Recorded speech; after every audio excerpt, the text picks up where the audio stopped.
The fifth episode of Dexter Resurrection is called Murder Horny, and boy are they horny for murder. Harrison is about to turn himself into the NYPD and Dexter stops him, and it's really him. Thought it was a hallucination, but it's actually Dexter. How did he know he would be there at that exact time? That timing's a little convenient, but whatever. It's TV. So Harrison's obviously really freaked out because last he saw he thought he killed him. And they go back to his apartment, and then Harrison tells him that he's very similar to Michael Myers or Jason over there. And Dexter says, yeah, there are some similarities. Can you imagine if Dexter ever did a kill on Halloween, if he would like wear a costume while he was performing the kill? That would be kind of frightening. Dexter explains to Harrison that he was cleared of all charges and that's why he's not in jail. Dexter apologizes for making him shoot him, essentially goading him into shooting him. Harrison explains that he's been really messed up from the whole situation, and Dexter tells him that he knows about Ryan Foster, the guy that he killed. And he explains that that's how he knew he was in New York, because he, heard about the body being chopped up into 9 pieces and knew that that was his work. Then we get an interesting flashback because it's not a Dexter flashback from the original show. It's a flashback from the prequel series. I don't know if you guys got around to seeing that. It's called Dexter Original Sin.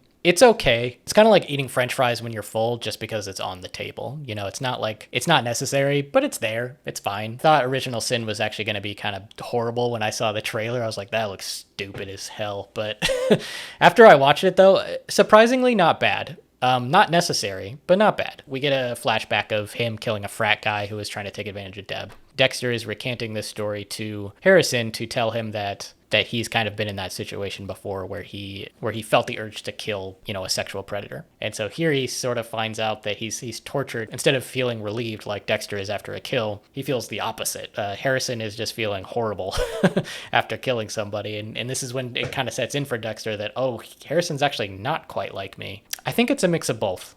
Maybe I'm wrong. I'm kind of interested to see where they take this, but I think it's a mix of both. I think maybe Harrison does have the urge to kill, but maybe it just looks different for him, because we're noticing, as we're meeting all these other serial killers in this series, in Dexter Resurrection, they seem to have variations of the same thing. Like they do have urges to kill, but it seems to look different for each of these killers. It's interesting because Dexter takes the watch from Harrison, and when he the ticking sound is like rattling in Harrison's head, and once he gives it to Dexter, the ticking sound stops. So it's kind of like the guilt. It's very like Telltale Heart, Edgar Allan Poe, where the guilt just kind of like, it's always in his head, but it kind of goes away when he gives it to Dexter, which is pretty interesting. And he's like, so you want to go get a bite to eat? And Harrison's like, what? No, crazy person.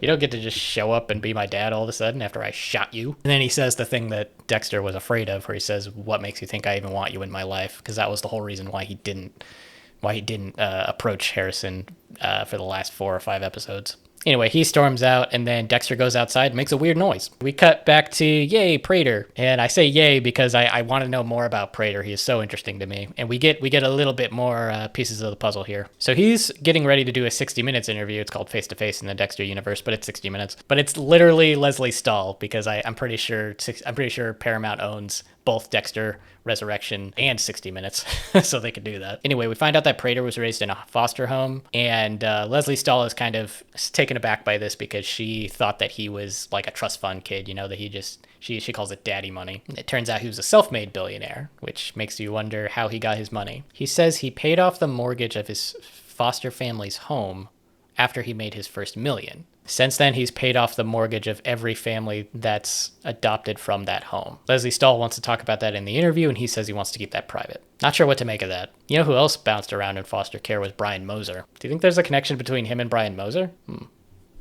Curious. I can't help but think there's a connection between him and Trinity, though, because Trinity is such a baked-in thing this season. Trinity is connected to Harrison. Trinity is connected to Dexter.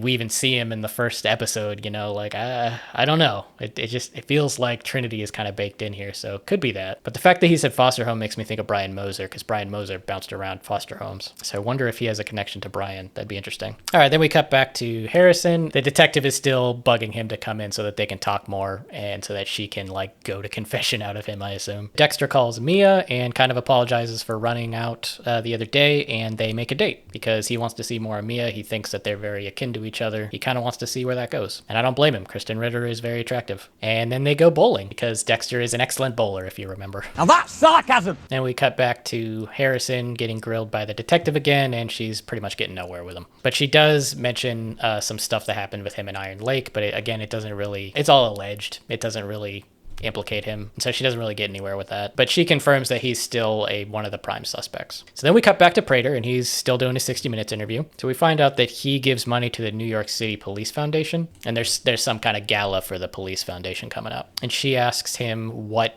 explains your continued financial investment into the organization. He claims that his mother and father were killed because of a drunk driver, and if it weren't for the brave officers, and then he stops and says it was a formative time in his life, and that the gala takes place on the anniversary of his parents' death. I feel like this is important information, I just don't know why yet. And that is all we get, pretty much. Like, that is all we get, so we're just left to speculate. It makes me think of someone Dexter killed early in season 1 of the first show. There was this guy who would constantly, he was prone to drunk driving, and he would always get away with it. He had like good lawyers, and he would move a lot to like different states, and then he just can't help himself to drunk drive all the time, and he kept avoiding the law. So Dexter finds this guy and kills him. I wonder if that's who he was talking about. Maybe there's a connection there. Could be, but it is kind of an obscure, kind of random episode to reference if that's the case, but just made me think of it. So after the bowling alley date with Mia, she proposes that they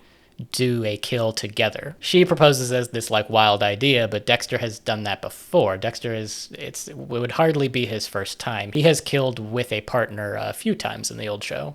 Not including Harrison. Harrison also joined him for a kill. Dexter's back at his place talking to Harry, and Harry points out that when has it ever been beneficial to team him up with somebody? And he mentions Miguel Prado and Lumen. It's funny that he mentions Lumen because Miguel Prado is dead, but Lumen, she's still alive. They had a thing, and once they kind of emotionally got what they needed from each other, they realized that there wasn't really a strong connection outside of that need, and they just went their separate ways, and it felt very mutual. I felt like they parted on good terms, and that was kind of nice to see. So part of me doesn't want that to ever return, because it ended so well for them mutually. However, it would be kind of interesting if sometime in this show he goes to a Prater dinner and Lumen is sitting at the table like that. That would be kind of crazy. Get Julia Stiles back, That would be nuts. Again, I don't know where they would take that, but maybe she turned into a killer. We don't know anything about what happened to Lumen after that. Harry says the only reason you want to do this is because you're lacking connection because of everything that happened with Harrison this morning. So he's seeking that connection and finding it in Mia, or thinking he's finding it in Mia. So then we get a small scene where Charlie is talking to her mother. Her mother is in a hospital bed. She's talking about one of her students like she's a teacher. And so I don't know if she's making this up for her mom, or maybe she used to be a teacher and she's not anymore. But she's telling her mom how one of her students finally read a book in front of the whole class. And it looks like she's saying this to lift her mom's spirits. But we know she's not a teacher unless she has 2 jobs, which I doubt. Then we cut back to Dexter, and Dexter bought a new trophy case, and he can't wait to fill it. And of course, he hides it in the little place that we mentioned earlier, which was the place that Joy used to hide her weed. We knew that was coming because they made it really obvious in the first episode. It's like a false chimney or something like that. Then he tries to call Harrison, and Harrison's like, "Don't call me, bitch." So then he goes on another date with Mia and finds out that she doesn't really have a code, and this kind of turns Dexter off to her right away, because I guess he was just really hoping that she was the type of person that had a code and only killed sexual predators. Turns out she kind of kills anybody, and the whole sexual predator thing is just kind of a mask so that she can be a killer. And she kind of explains that to him, that for women, why is it so weird to think that a woman could be a killer? She's like, I could easily be a killer just like a man. In order for it to make sense, I have to hide behind the whole Lady Vengeance thing. When really she just likes killing people. That just gives her an excuse. He gets the tranquilizer ready, and so he's gonna kill her, but then he realizes that Harry's right. If 2 people go missing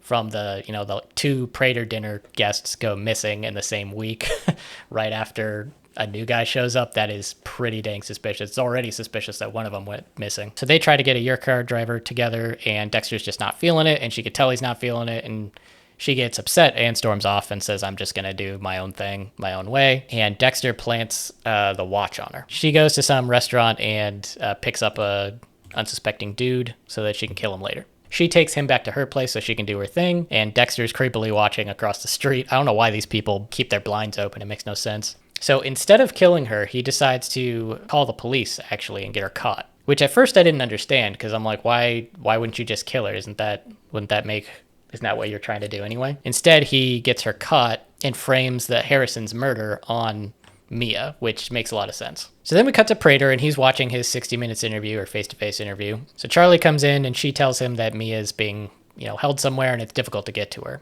And he says, I hired you to make problems go away. Did I make a mistake? She says no, and then leaves. Then we cut to Batista, who figured out that Ryan Foster was murdered by a serial killer, and obviously he doesn't buy that.